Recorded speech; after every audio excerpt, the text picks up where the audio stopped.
आयरा को जब कामयार के बारे में मालूम होता है तो वो फौरी तौर पर हॉस्पिटल पहुंच जाती है और कामयार को तो अभी होश ही नहीं आया होता। तो आयरा बहुत ही ज्यादा परेशान दिखाई दे रही होती है और वो रो भी रही होती है, क्योंकि आयरा को ये बात अच्छे तरीके से मालूम है कि आज कामयार जिस हालत में भी है उसकी वजह कोई और नहीं बल्कि आयरा ही है। और वहीं दूसरी तरफ कामयार को जैसे ही होश आएगा सब लोगों की जान में जान आ जाएगी। और आयरा को जैसे ही ये खबर मालूम होती है उसे थोड़ी सी तसल्ली होती है और कामयार को जैसे ही होश आ जाता है और आयरा उससे मिलने के लिए जाती है तो कामयार बहुत ही ज्यादा बुरी हालत में होता है। कामयार को यूं इस हालत में देखकर आयरा बहुत ही ज्यादा परेशान हो जाती है। आयरा कामयार से उसकी हालत के बारे में पूछती है तो कामयार आगे से यही बात करता है कि मैं जिंदा हूं। तो आयरा कामयार की बात सुनने के बाद थोड़ा सा परेशान भी हो जाएगी और कामयार आयरा से यही बात करेगा कि मैंने तुमसे यही कहा था कि मैं तुमसे नफरत करता हूं और मैं तो तुम्हारी शक्ल भी नहीं देखना चाहता, इसीलिए अब तुम यहाँ पर क्या करने के लिए आई हो। और कामयार जैसे ही आयरा को बातें सुनाएगा आयरा वहाँ से चली जाती है। आयरा बहुत ही ज्यादा परेशान भी होती है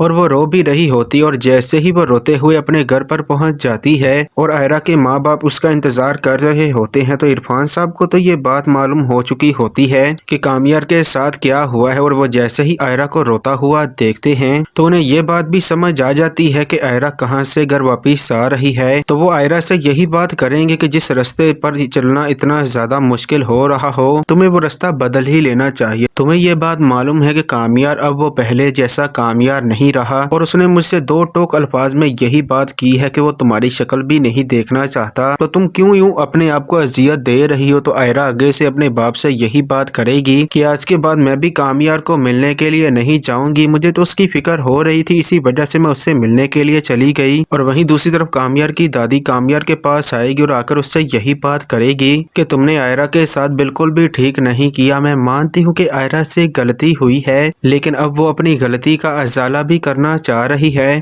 लेकिन तुम अब उसकी बात ही नहीं सुनना चाहते। तो आगे से कामयार यही बात करता है कि जब मैं उसके पास गया था तो उसने भी मेरी बात नहीं सुनी थी। तो कामयार की दादी आगे से कहती है कि सबसे मुश्किल रास्ता वही होता है किसी के दिल में जगह बनाना, और तुम आयरा के दिल में अपनी जगह बना चुके हो और इसीलिए मैं नहीं चाहती कि तुम आयरा को जाने दो, इसीलिए वो भी तुमसे बहुत ही ज्यादा मोहब्बत करती है। तो नाजरीन ये सब कुछ देखेंगे आप आने वाली एपिसोड में। वीडियो पसंद आई हो तो वीडियो को लाइक कर दीजिएगा, चैनल पर नए हैं चैनल को सब्सक्राइब कर दीजिएगा। मिलते हैं इंशाल्लाह किसी नेक्स्ट वीडियो में, तब तक के लिए अपना और अपने प्यारों का भरपूर ख्याल रखिएगा। अल्लाह हाफिज।